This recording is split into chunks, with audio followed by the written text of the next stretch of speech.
Okay, 3 ways that you can delegate really quickly to a VA. So first is drag and drop delegation. All you have to do is move that conversation over to the for myva.rocks folder, and then the VA will take care of it.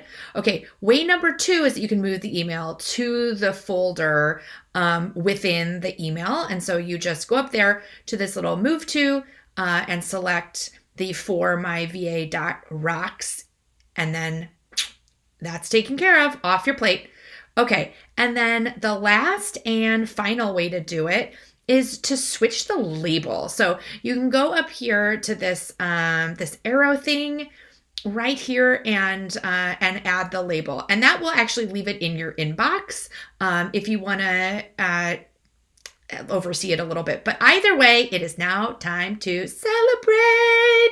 What's up? That, my friends, is virtual assistant magic.